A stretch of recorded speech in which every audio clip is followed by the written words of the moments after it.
हमारे पास भी जानकारी होगी, क्योंकि पिछले सालों के जो बहुत सारे ऐसे प्रकरण आए हैं, इन प्रकरणों में अनेक बार साथ में रहते रहते संबंध शुरू में अच्छे होते हैं, लेकिन बाद में संबंध खराब हो जाते हैं। हिंसा होती है, पुलिस केस होते हैं, कोर्ट कचहरी न्यायालय में मामले जाते हैं, अनावश्यक कई प्रकार के उत्पीड़नों का शिकार दोनों ही पक्षों को, कभी महिला और पुरुष दोनों का ही उत्पीड़न अलग अलग दिशा में होता है। और कई बार इसमें इतनी हिंसक घटनाएं होती हैं कि जिन माता पिता के बेटे या बेटियां ऐसे संबंधों में रहते हुए उनकी हत्याएं हो जाती हैं। उन माता पिता के पास पूरे जीवन भर रोने के सिवा कोई नहीं बचता है।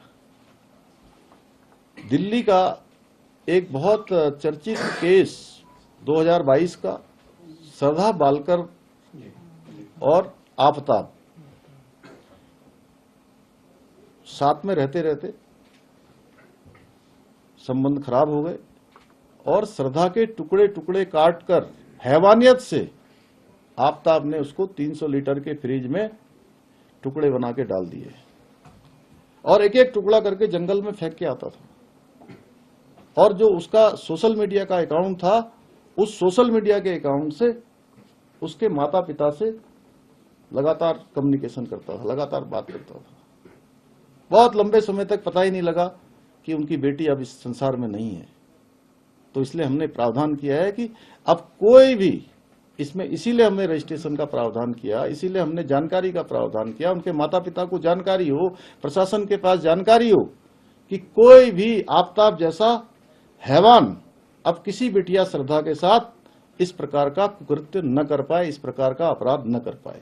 तो इसमें क्या बुराई है। और जब हम ये बना रहे थे तो कांग्रेस पार्टी समेत राज्य के जितने भी राजनीतिक दल हैं, उन सारे राजनीतिक दलों को हमने आमंत्रित किया था कि आप आइए, आपको कोई विचार रखने हैं तो आप अपने विचार दीजिए, आप अपने सुझाव दीजिए। हम ये यूसीसी का ड्राफ्ट बना रहे हैं, हमारी कमेटी ने उनको आमंत्रित किया। और ये जो महिला सशक्तिकरण के लिए बनाया गया हमारा ये यूसीसी है, ये विधेयक है, इसमें उत्तराखंड की जनता ने मोहर लगाई है। ये बाबा साहब भीमराव अंबेडकर के जो उन्होंने संविधान बनाया है, उस संविधान के अनुरूप लाया गया कानून है, लाया गया विधेयक है। यानी कि कांग्रेस महिलाओं का भी विरोध करती है, महिला सशक्तिकरण से, महिलाओं की सुरक्षा से उनका कोई लेना देना नहीं है। वो महिलाओं पर अत्याचार को प्रोत्साहन देना चाहती है, इसलिए इस कानून का विरोध कर रही है। वो बाबा साहब के संविधान को नहीं मानती है, इसलिए जो है इस जो संविधान में अनुच्छेद 44 में जिसका प्रावधान किया गया है उसका विरोध कर रहे हैं लोग। इसलिए ये बात यहीं तक नहीं चलने वाली है कि आप लोग उत्तराखंड की देवतुल्य जनता को भ्रम में नहीं डाल सकते। उत्तराखंड की जनता ने हमको जो है काम करने के लिए अवसर दिया है।